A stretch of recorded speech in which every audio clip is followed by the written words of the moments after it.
Hello and welcome to this evening's edition of E-Prime. I am Daedran. Prime Minister responds to entertainment industry's outcry. Artists, selectors and entertainment connoisseurs continue to oppose the controversial Noise Abatement Act, which they argue forces events to prematurely end, thus affecting their revenue. Promoter and DJ Hotterize is one of the entertainers leading the discussion to have the act amended. The whole Noise Abatement Act 2 o'clock, that's just not enough time for dancehall. For me personally, when I think dancehall, I have no time limit. You get me? This comes in light of recent events in the corporate area being locked off at midnight in line with the current act. In response to the public outcry, Prime Minister Andrew Holness, while speaking at Louise Bennett's 100th birthday celebration on Sunday, addressed the contention in relation to the Noise Abatement Act. It could never be the intention of government to in any way stifle the culture which is necessary for the development of our people. In my own constituency, where I have embraced this and created a hip strip, where we have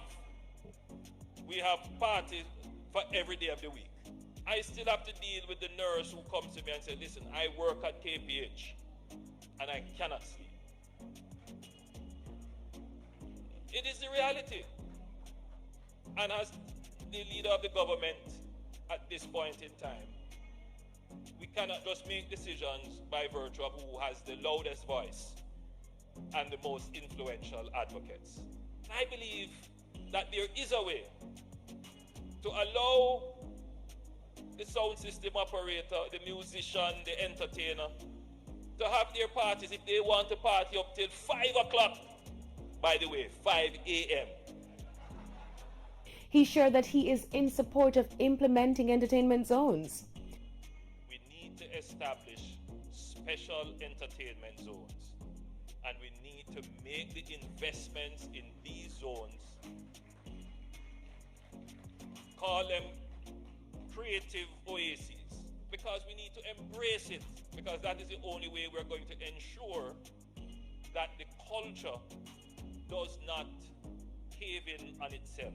Prime Minister Andrew Holness maintains that the government of Jamaica is committed to arriving at solutions in relation to the contention surrounding the Noise Abatement Act, noting that the solution must be fair and respectful to the rights of all citizens.